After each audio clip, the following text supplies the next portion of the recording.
Olá, gente. Paulo Emílio aqui com vocês, dando início a um projeto maravilhoso que eu tenho certeza vai trazer não só conhecimento para você, mas também vai poder te orientar em alguns compromissos, em algumas práticas da vida diária.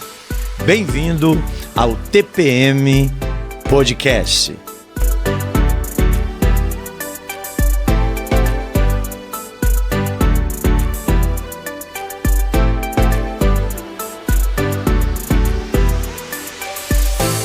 Gente querida, Paulo Emílio aqui com você no podcast TPM Podcast. TPM Podcast é um trabalho que visa trazer a teologia boa, teologia de qualidade para a vida cotidiana. Você que ainda não se inscreveu em nosso canal, já pode fazer isso agora, deixar o seu like para juntos caminharmos nessa aventura, a aventura de entender a teologia para a vida do dia a dia. E hoje, de uma maneira assim muito especial, estou recebendo aqui em nosso estúdio o pastor Isaac. Pastor Isaac, muito bem-vindo, uma alegria muito grande ter o senhor aqui para participar desse podcast.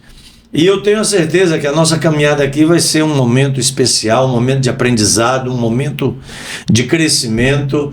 Então, pastor, fala um pouco aí do senhor e vamos nos conhecendo e daqui a pouco a gente entra em nossa temática. Boa tarde, pastor Paulo Emílio. Gostaria de agradecer pelo convite, com honroso convite, poder estar aqui participando. E nós estamos aí à disposição. Pastor Isaac, o senhor é pastor da Primeira Igreja Batista aqui em Bom Jesus. Primeira Igreja Batista de Bom Jesus do Itabapoana. Que joia. Pastor, quanto tempo o senhor está no pastorado dessa igreja? Pastor Paulo Emílio, há 32 anos. 32 anos? Gente, olha aí, 32 anos pastoreando a mesma igreja. Pastor, quais são os desafios de ficar 32 anos pastoreando uma única igreja? Olha, pastor, na verdade, eu nem teria assim, uma receita. Não tem receita. Porque a primeira igreja é a minha única experiência de ministério. Sou filho da igreja, fui encaminhado para o seminário pela igreja, retornei, fui ordenado pela igreja e ali estou há 32 anos. 32 anos, mas algumas lutas nesses 32 anos certamente teve, né? Não, com certeza. Todo ministério tem desafios, né? Principalmente ao longo dos anos você vai construindo uma filosofia de ministério e você vai se firmando em cima daquela filosofia e muitos daqueles que estão na construção com você estão desde o início, que eles vão acreditando naquela filosofia e porque eles ajudaram a construir ao longo dos anos. Então eu creio que o ministério longo tem esse benefício, né, de você evangelizar, discipular, depois fazer treinamento desses líderes e eles passam a fazer parte do seu ministério de forma de eles estarem construindo com você. Que joia, que joia. Pastor, o nosso tema desse podcast é a relação entre a teologia pastoral, a teologia prática, que é a teologia do dia a dia, que é a teologia que se manifesta no concreto da história da humanidade, e a relação dessa teologia com a prática do discipulado. O discipulado nós entendemos que é a missão prioritária que Cristo deixou para a sua igreja. E o senhor falou aí que durante o período desses 32 anos, um dos desafios foi discipular pessoas, treinar pessoas.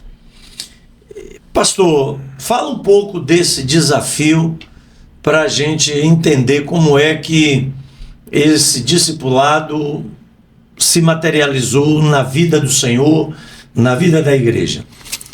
Pastor Paulo Emílio, ao longo dos anos eu já experimentei vários modelos de discipulado, mas a verdade é que nós conseguimos levar a igreja a entender que a nossa missão é fazer discípulos. Portanto, lá na igreja a gente tem como missão claramente definida que nós somos uma família de discípulos de Jesus. Ou seja, a primeira igreja batista, os membros entendem, desde quando entra, que a gente trabalha essa ideia. Aqui é uma família de discípulos, e discípulos devem fazer outros discípulos.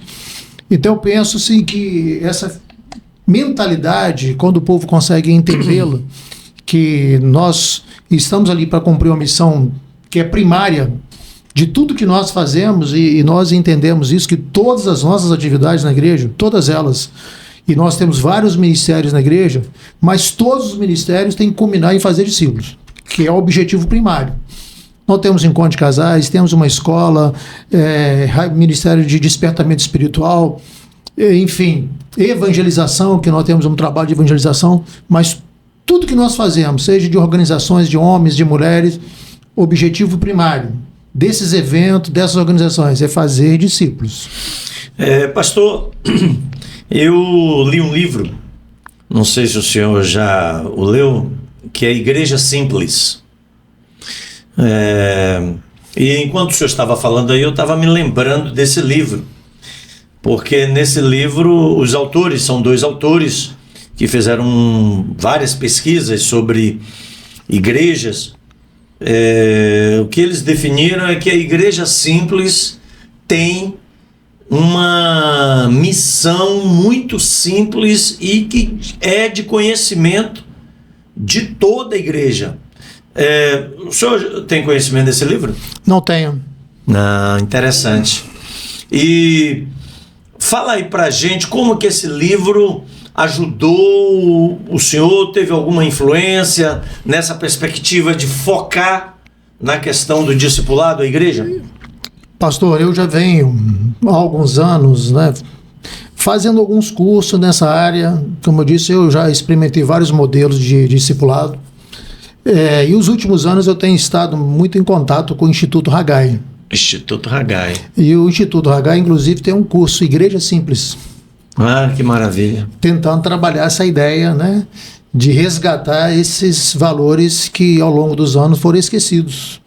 Ou seja, a simplicidade do evangelho, a simplicidade da missão da igreja. E às vezes nós temos tantas atividades complexas e esquecemos de fazer aquilo que é básico, que é essencial, que é essencial. Que foi o chamado da igreja, Exatamente. Pastor, o ativismo, como é que o senhor curou, está curando, luta contra essa questão do ativismo religioso que contradiz o aspecto da igreja simples, Então, pastor, esse é o grande desafio das igrejas, eu acho, de uma forma geral, eu penso que todas as igrejas sofrem com essa questão. Muitas reuniões, muitos eventos. Apesar de eu ter essa visão e trabalhar isso com a igreja, ainda temos uma agenda bem cheia. Mas ao longo dos anos a gente encurtou um pouco essa agenda, tentando colocar programações mais eficazes que levasse a igreja a cumprir a sua missão. Mas ainda temos uma agenda, eu diria, bem cheia. Bem cheia, bem pesada. Bem carregada. Bem carregado. Às vezes eu vejo, pastor, que se nós tiramos a igreja do ativismo, ela reclama. Se nós colocamos muitas atividades, elas reclamam também, porque tem muitas atividades. É difícil agradar as pessoas, hein, pastor?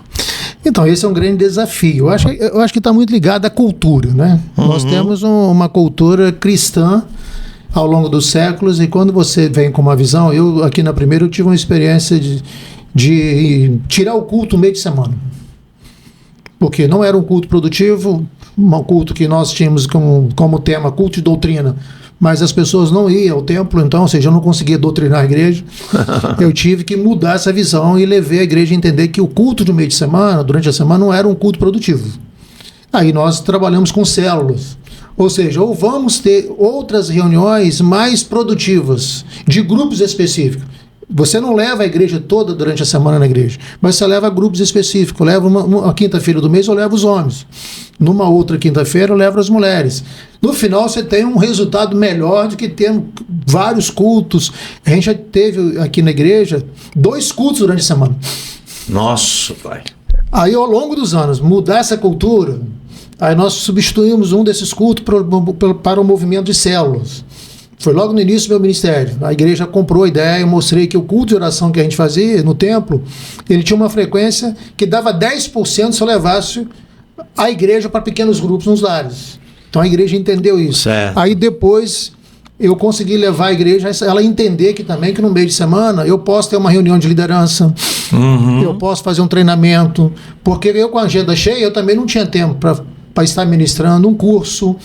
Então, às vezes há essa necessidade, você quer treinar a igreja, treinar a sua liderança, mas você não tem uma agenda interna para você atender, você acaba não atendendo e o tempo vai passando. E acaba que a gente faz muitas coisas e acaba não fazendo a missão, né? Com certeza, e muitas coisas que não produzem, né? Não são produtivas. Exatamente, não são produtivas. Exatamente. Pastor, muito legal. Muita coragem fazer isso, né?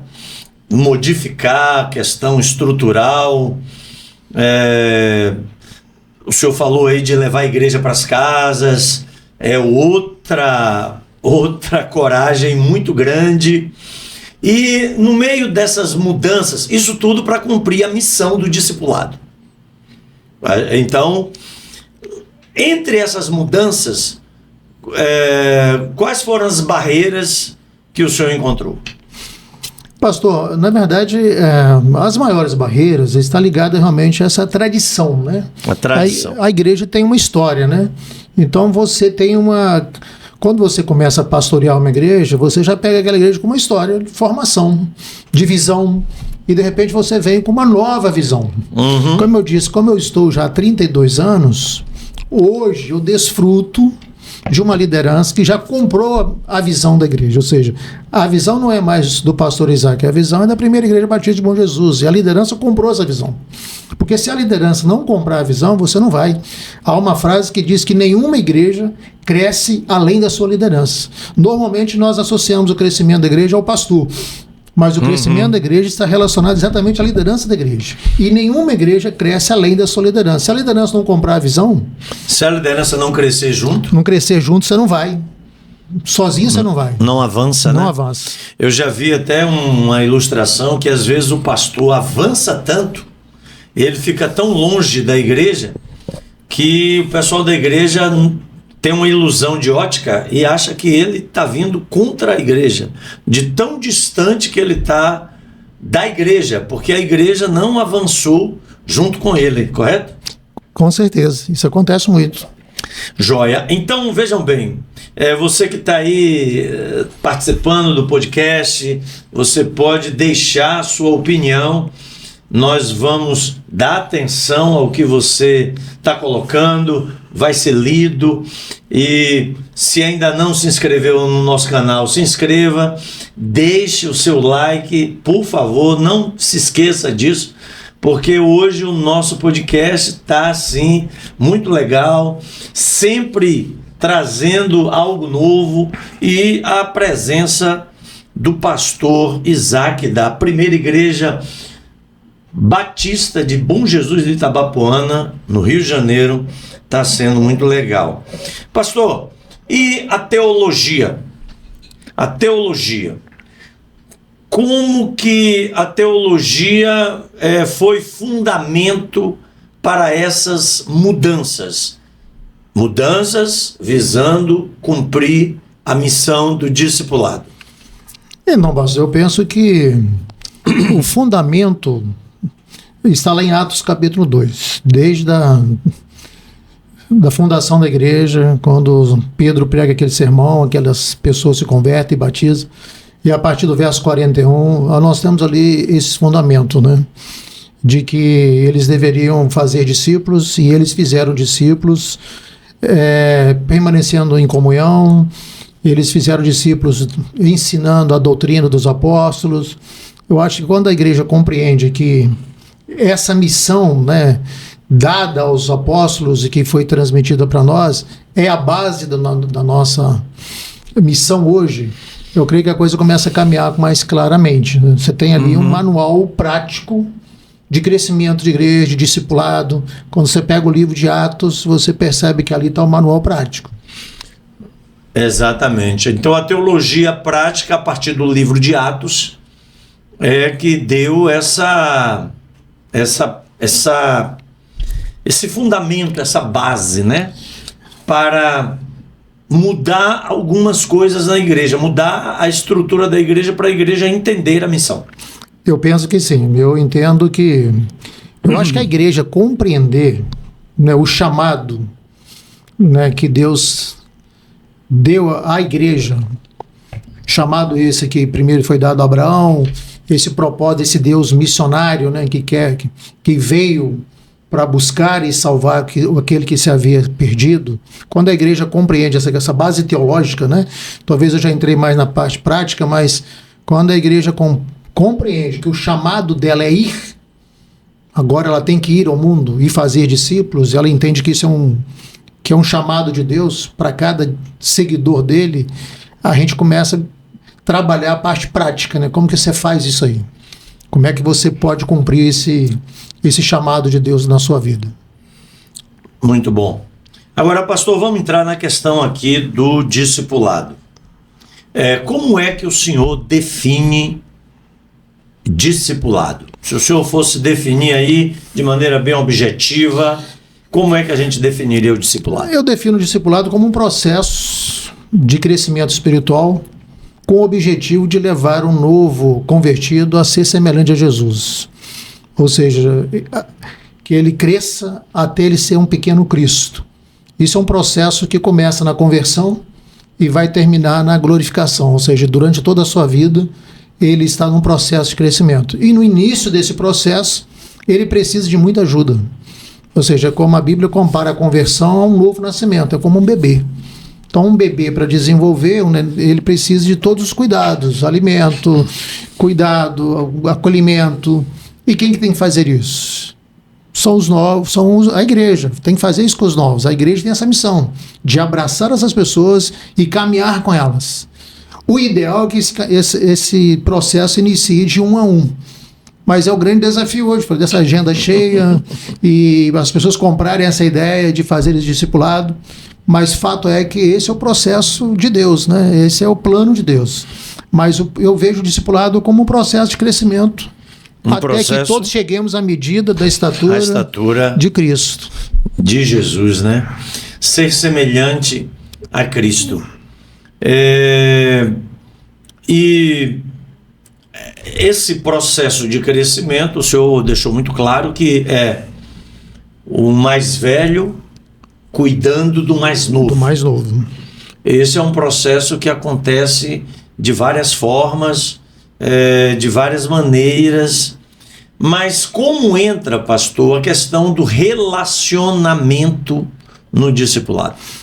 Então, pastor, hoje, realidade, né, prática, o ministério mais eficiente para nós fazermos isso na primeira igreja é os pequenos grupos, são os pequenos grupos, as células, porque um pequeno grupo dá para você fazer novos relacionamentos e relacionamentos significativos. Eu sempre digo o seguinte: quando você chega numa igreja que você não constrói relacionamentos, você não vai ficar naquela igreja. O que vai definir uma pessoa ficar numa igreja hoje não é a teologia, não está mais definindo, não é mais a questão de estilo de culto. O que vai definir são os relacionamentos que elas constroem ali. Se a igreja tiver uma estrutura onde ela proporciona que esses relacionamentos sejam significativos, as pessoas ficam. Se não proporcionar, ou a pessoa não enquadrar, eu tenho um exemplo recente de uma pessoa que chegou e eu orientei: você tem que frequentar uma célula. Ela disse: não tenho tempo para frequentar a célula. Não tinha tempo, trabalho e tal. Então você tem que frequentar um pequeno grupo. Então é escola bíblica, no mínimo. Não, mas aí aos domingos tem dia que eu não posso ir, Resultado, ela não ficou. não fui acolhida pela igreja. Claro que ela não foi acolhida, porque ela não estava nos grupos de relacionamentos. E se você não constrói relacionamento, quanto maior for essa comunidade, mais difícil é para você permanecer lá.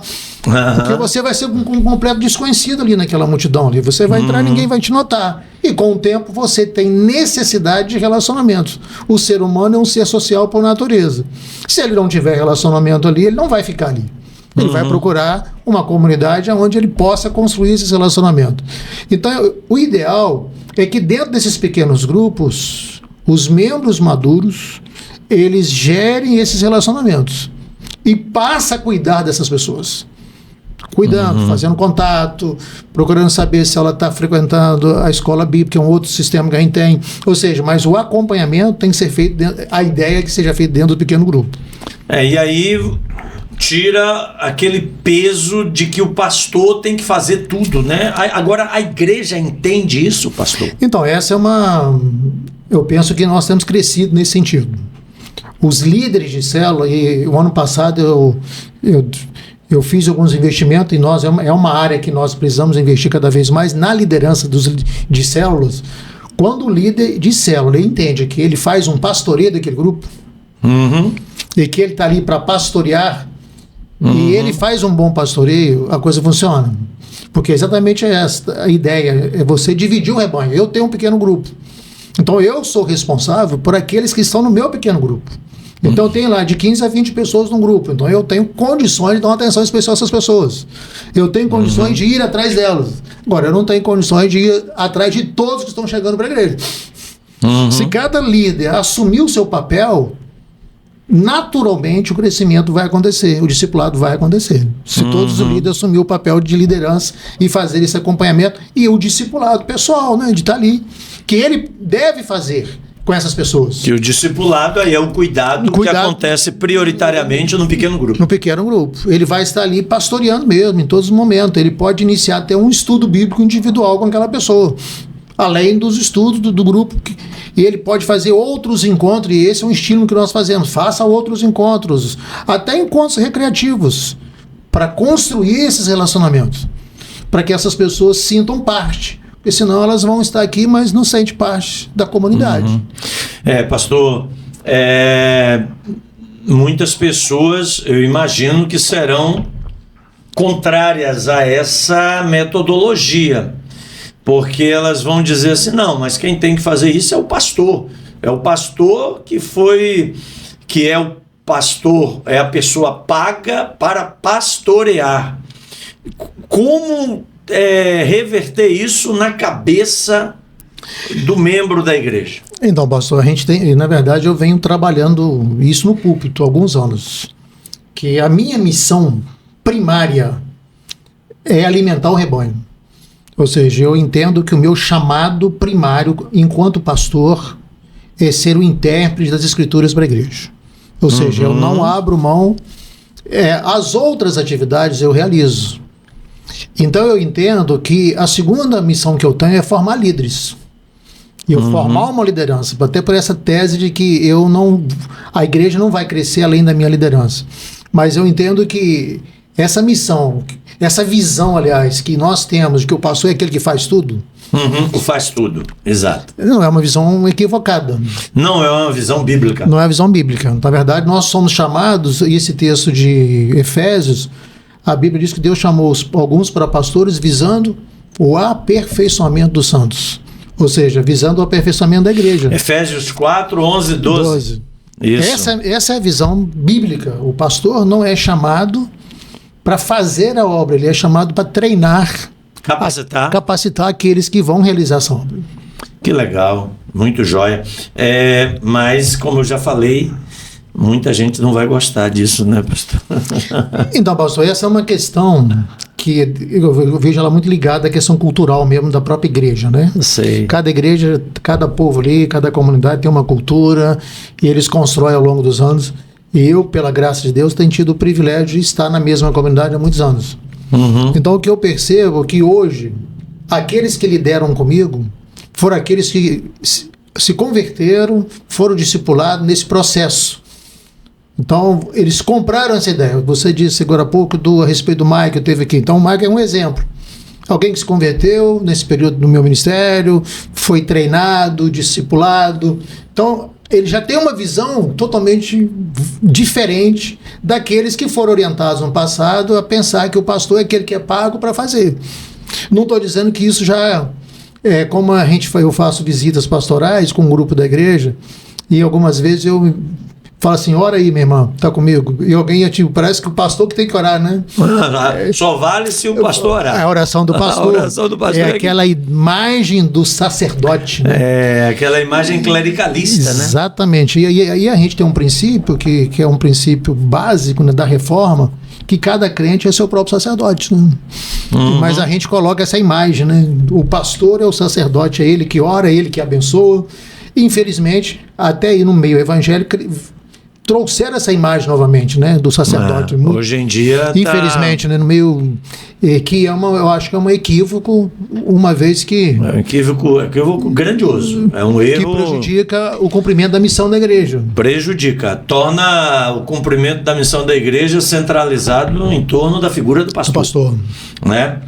Agora, pastor, muito legal a nossa conversa aqui, porque a gente está se conhecendo e está sendo muito bom para a gente aprender, porque um ministério longevo, né? Um ministério de 32 anos, isso na cultura brasileira, nos padrões brasileiros é uma exceção. O senhor está aí entre pouquíssimos, né? É verdade, eu acho que no meio batista, por exemplo, está se tornando algo bem raro, sabe? Né? Eu me sinto velho, porque eu acho que eu sou o pastor com mais tempo de ministério entre os batistas aqui na região. A minha associação, né? Taperona, Natividade, Porciúncula, essa região que nós estamos aqui, que reúne as igrejas batistas, eu sou o pastor com mais tempo de ministério na mesma igreja. A mesma igreja, né? Mas tem bênçãos,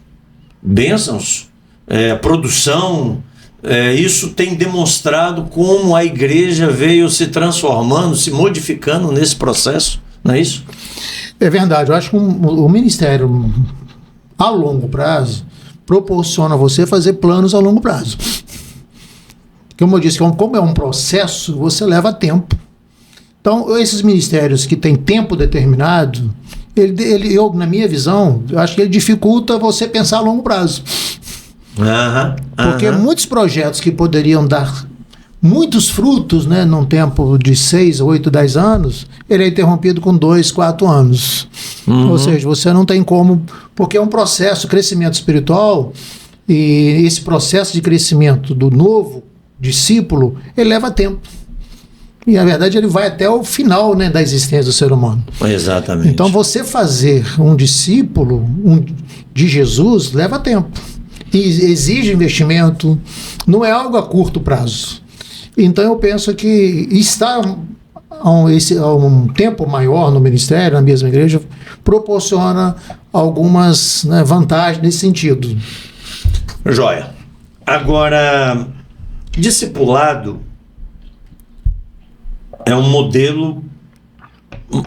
A palavra modelo eu não gosto muito, vamos retirar.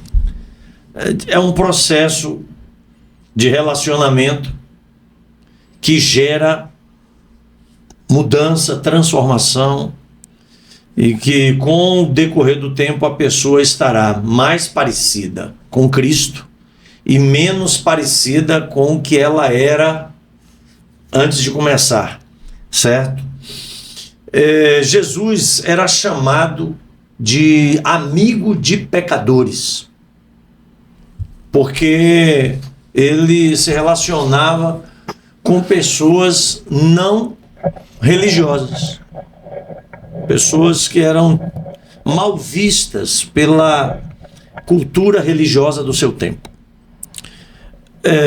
Pastor, essa questão de ir atrás do perdido, de pensar naquele que está distanciado, naquele que não quer saber de igreja, como é que isso acontece na igreja do Senhor nesse sentido? Olha, pastor,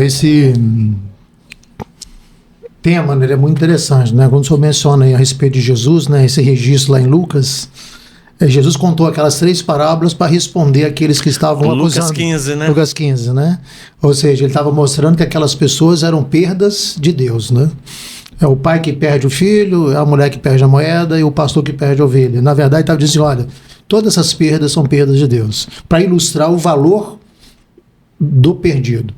Eu penso que nós perdemos um pouco essa questão. Essa perspectiva. Né, de buscar o perdido. Porque a missão da igreja é realmente ir em contra o perdido. E nós hoje estamos aguardando que o perdido venha até nós. Né? Então, eu lá na nossa igreja, eu tenho um ministério que eu sou apaixonado por ele, que é um discipulado, que é o evangelismo explosivo. Só que o evangelismo explosivo ele tem um alto nível de comprometimento.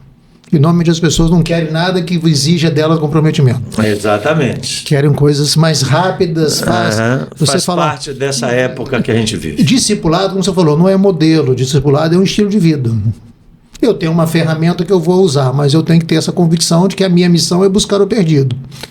Nós temos usado a ferramenta através de um ministério chamado Identidade 316, onde os membros da igreja saem para buscar os amigos. Eu sempre digo, convide seus amigos, colegas de faculdade, colegas de escola, colegas de trabalho, e traga para passar uma tarde conosco, que nós vamos compartilhar com ele o plano de salvação, usando a ferramenta do EE.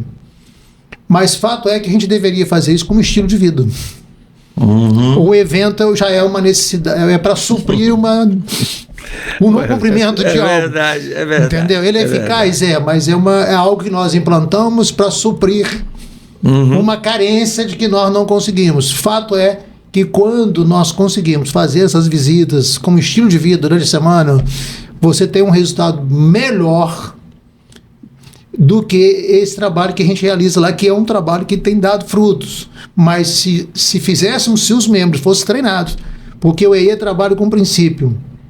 EE, gente, é o evangelismo explosivo, tá? O objetivo, o propósito do EE é você fazer discípulos. Ou seja, na verdade, o propósito do EE é treinar discipuladores. A gente pensa, o EE é para ganhar alguém, não. O EE, ele tem como propósito treinar ganhadores de alma. Enquanto nós estamos treinando ganhadores de almas, nós ganhamos almas. Mas o processo do EE é que você está treinando novos discípulos para serem ganhadores de almas. E eles vão ganhar muitas durante o processo de treinamento. Mas é um alto nível de comprometimento.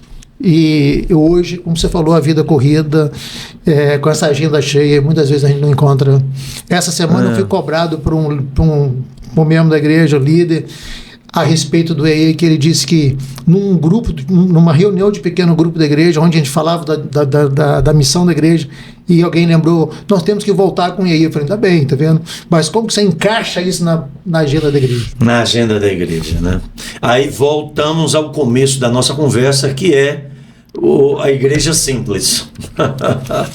Que é a igreja simples. Levar essa filosofia ministerial de igreja simples para a mentalidade da igreja ativista, meu Deus do céu. E pastor, a minha resposta para esse irmão foi o seguinte: a gente conseguiria fazer se eu ficasse livre nas quintas-feiras, não fosse cobrado de ter que estar aqui nas reuniões daqui.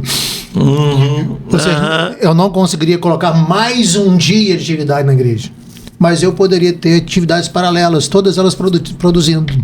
Todas elas produzindo, né? Sem essa necessidade de ficar dando satisfação. Por que não está no culto tal, mas está fazendo uma visita, está treinando um novo discípulo para ganhar almas.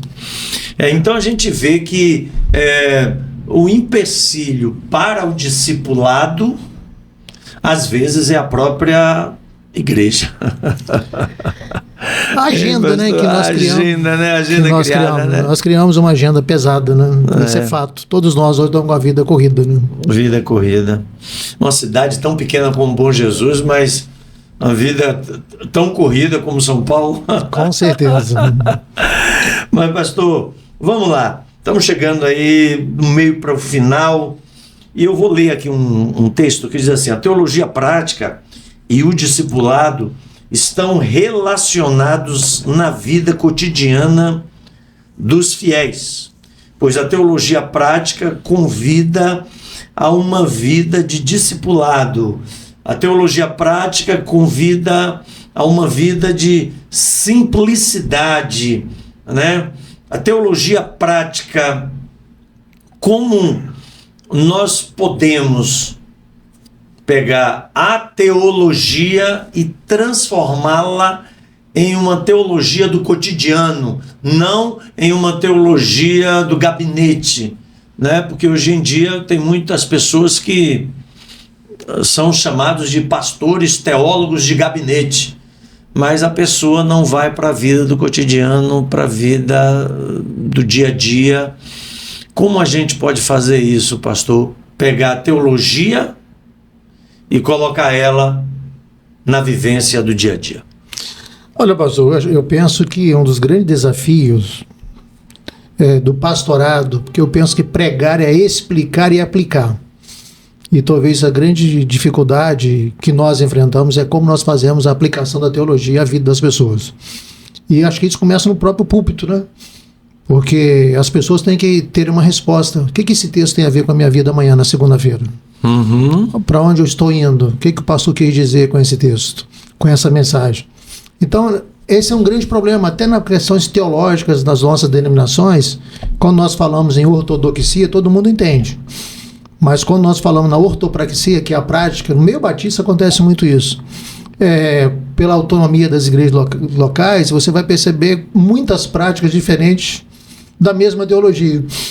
Práticas diferentes a partir da mesma teologia. Da mesma teologia. Por quê? Porque as pessoas não sabem colocar em prática aquilo que ele leu. Ele tem uma interpretação completamente equivocada. E eu acho que talvez seja esse o grande desafio, né? Nós, como pastores, fazer com que as pessoas compreendam até essa simplicidade do evangelho, né? Ou seja, uma igreja simples é uma igreja que ela conseguiu rever sua agenda voltada para a missão primária da igreja. Eu penso o seguinte: tudo que nós fazemos tem que culminar na comunicação do evangelho. Se não culminar na comunicação do evangelho, nós precisamos rever realmente se essas programações estão atingindo seus objetivos. Por que nós estamos fazendo? E talvez esse grande desafio até de nós fazermos uma reavaliação da nossa estrutura, porque quando a gente estuda o Novo Testamento, você vai perceber que não há um único projeto eclesiástico. Isso está muito ligado à questão cultural das próprias igrejas no Novo Testamento. Então nós temos muitas vezes uma estrutura engessada, né? Não pode mexer. E na verdade o Novo Testamento não comunica estrutura, comunica princípios e valores. Comunica vida. E muitas vezes a gente está tão preso à estrutura e não temos coragem. Recentemente eu falei isso para a igreja, preguei um sermão para a igreja, quase mostrando à igreja algumas incoerências que eu cometi lá atrás e que ficou uma marca no meu ministério. Por quê? Porque eu tinha medo, estava no início do ministério. Então, aquele medo de... Então, eu fui muito mais para um lado legalista do que pregar a graça e aplicar a graça à vida da igreja e de pessoas que se relacionavam comigo. Então, depois de muitos anos, aí você vai tendo essa maturidade e talvez coragem para falar algumas coisas que no início você talvez não tiver. Eu, no meu caso, não tive coragem de falar. Eu também passei por isso. A falta de coragem para falar do evangelho como ele é. Às vezes eu fico pensando assim, pastor, que se nós fôssemos ensinar o evangelho como ele é, eu acho que a gente ia ter pouca gente ouvindo a gente no domingo. Eu às vezes tenho... E aí a gente, às vezes, não tem essa coragem de ensinar o evangelho como o evangelho é. E aí a gente fica tentando dar uma dourada na pílula, colocando um docinho onde não tem que ter doce. É verdade. Eu acho que uma outra questão também, que o Charles ainda que faz essa afirmação naquele livro Despertar da Graça: todo pregador da graça de Deus, qual é o risco de ser mal interpretado? Todo pregador da graça de Deus, qual é o risco de ser mal interpretado? Quando você prega um sermão falando da graça salvadora, que alcança o perdido, e normalmente alguém vai dizer, esse pastor está com alguma coisa errada com ele. É interessante, esse livro, ele trabalha a questão da graça, né? Somos salvos pela graça, não somos salvos por aquilo que fazemos. E é verdade, todas as vezes que a gente prega o evangelho da graça, a gente corre o risco de ser mal interpretado. Pastor, um dos livros que mais me impactou quanto a essa questão da graça, na verdade foram 2 livros, né? Um escrito por um teólogo católico, Eugene Peterson. Desculpe, Eugene Peterson não era católico, não. Presbiteriano. Presbiteriano. Não, foi o do Evangelho Maltrapilho. Agora falhou aqui, mas eu vou achar aqui. E o outro foi Maravilhosa Graça, escrito por um teólogo batista, né? Que também mexeu muito comigo. O Maravilhosa Graça, esse livro, juntamente com o Evangelho Maltrapilho, esses 2 livros apresentaram a graça para mim de uma maneira muito crua. O Philip Yancey, no livro Maravilhosa Graça, ele apresenta a graça de uma maneira tão simples, mas tão crua, que eu fiquei pensando nisso daí. Será que apresentar a graça dessa maneira não vai nos levar a dar uma ideia de que é uma graça barata, Exatamente. Que é uma graça vazia? O senhor já leu esse livro do Maravilhosa Graça? Já li os 2. Já li os dois, né? O outro também fugiu, o autor. Eu tenho esses 2 livros. O autor, mas a gente vai achar aqui. Vai lá, fala aí um pouco sobre o Maravilhosa Graça. Então, eu acho Maravilhosa Graça, é interessante que eu gosto muito do Despertar da Graça, mas aquela ilustração daquela festa que ele usa no livro, né? Acho que é Festa de Babette? Festa de Babette. Isso. Quando ela faz algo. Sim. E sabendo que era tudo que ela possuía, e aquelas pessoas que iam desfrutar daquela festa não ia poder corresponder com nada. É uma resposta, é uma ilustração perfeita da graça de Deus para nós, né? Exatamente. Porque quando nós vamos levar o evangelho a algumas pessoas, a gente sempre tem expectativa, mas ele vai ter que dar um retorno, né? Não vai fazer nada em troca? Nada em troca. E algumas PI às vezes acabam julgando, né? Exatamente. O evangelho é para todos, né? Exatamente. Eu olhei aqui, é o Brennan Manning. Brennan Manning, autor do Evangelho Maltrapilho. Esse livro foi o primeiro que me deixou assim impactado, hein? Eu fiquei muito impactado. E o Brennan, ele falando de quantas vezes ele caiu e quantas vezes ele precisou se levantar e ele se entendeu amado por Deus, mesmo ele jogado lá na sarjeta. Isso eu achei que Será que a gente pode pregar esse evangelho, pastor? Como Charles Swindoll menciona, correndo o risco de ser mal interpretado. Correndo o risco de ser mal interpretado. Porque às vezes nós queremos classificar aquele lá, não tem jeito. E para o evangelho não tem, para a graça de Deus sempre tem jeito, né? Não tem jeito. Sempre tem jeito. Eu tenho uma célula que se reúne toda terça-feira na minha casa, e nessa célula nós encontramos tivemos pessoas que passaram ali dentro, pessoas assim que estão hoje numa situação de profundo desespero, abandonaram a célula e entraram por um caminho que hoje a gente poderia dizer que é caminho de morte.